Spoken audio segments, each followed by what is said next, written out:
Hi guys, it's Teacher Jeanille. This video is going to talk about synthesis. So let us find out how it is to actually synthesize. So I'm not going to talk to you more on how it is because there's a lot there in Google that could tell you what synthesis is all about. This is going to focus on how you can actually make one. Okay, so let's go. Let me present to you this template. This is actually the template I use with my students when I ask them to make synthesis. This is actually a simple drill. This template has prior knowledge and the new knowledge and new idea. Let's talk about that later. So let me read the text. In the results of a long-term medical study, babies exposed to Mozart's music from the age of 4 weeks developed into young adults who were on average not only better performing scholastically, but also physically more adept than young adults who had not been exposed to Mozart's music from an early age. Therefore, parents who wish to improve the strength and scholastic performance of their children should expose their infants to classical music from the age of 4 weeks. Okay, that is a very short text. You cannot just make a synthesis based on one article. So there are components because when we say synthesis, it means combination of information. So you must have read articles related to this one in order to synthesize because it has to be one idea plus another idea and the formation of a new idea. So you cannot synthesize if there's but one information. So synthesis means gathering of information to form a new one. Okay. Well, I should say your skill in summarizing is very useful when you synthesize because basically you're summarizing information to put them into a new one. That's how you can synthesize. So I have their prior knowledge in the template. That would actually refer to information previously encountered or previously read.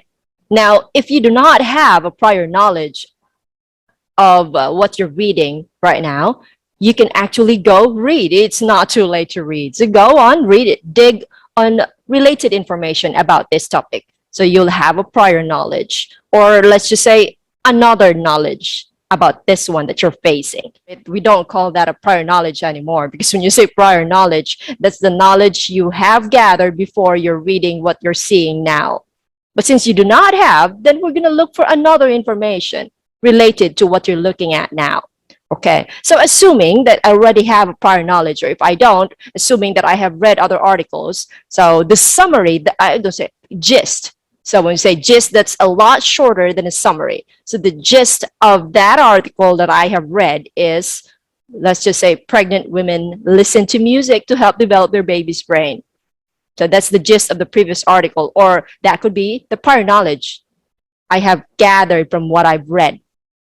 Now, right after I have written the gist of that prior knowledge, I'm going to go to this one now, the new knowledge or the new information. This is now the information that you have summarized from what you are reading now. So from the task you're reading now, you're looking at it, okay? So what is the gist of this article? So for me, if I'm going to make a gist out of this or a very brief summary, I'd say babies exposed to Mozart's music at age 4 weeks develop more physically and will even perform better scholastically. But I'm telling you, there is no single answer for this one. Okay, so there are varied answers. There are varied ways to do this, but at least I'm giving you the steps and how it's done. Okay, so you might have another way of presenting the gist. That's possible. Okay, now I already have two information here.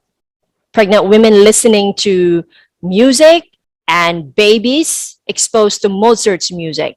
I'm going to combine those two information to form a synthesis. So when you form a synthesis, you can actually make a conclusion, or let's just say a decision. So you synthesize actually when you make decisions, but it has to be based on prior knowledge or previous information. 2, 3, or 4, even more information you could gather before you make that decision. That is synthesis. Or before you make a conclusion, You have gone through digging facts, information before you draw a conclusion. That is synthesis. Now let's try what synthesis I have made for this one. Okay, so I only make a very simple synthesis because my aim is to make you understand how it is. So I don't want to go into a very deep synthesis that your brain would go circling and eventually get tired of what I'm talking about. So simply, my synthesis is that mothers expose their babies to Mozart's music to help develop their baby's brain and physique. Okay, that's the conclusion I have drawn from my prior knowledge and this article.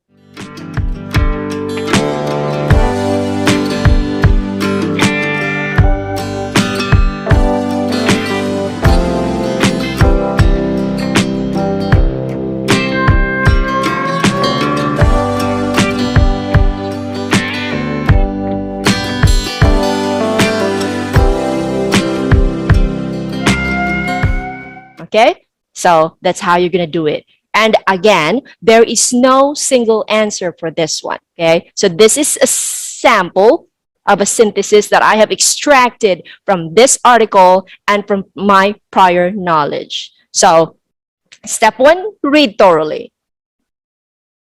Okay, read. Step two, write the gist of what you have read. And step three, combine all those information in order for you to make a conclusion or a decision. So that's basically it. That's how to make a synthesis. I hope this one has clarified your confusion about writing a synthesis, a simple synthesis. Well, doing a synthesis for research, it's another story for another day, and I'd leave that to the experts. But this one is for beginners. So it's Teacher Jeanille once more. I'd say ta-ta for now. Bye-bye.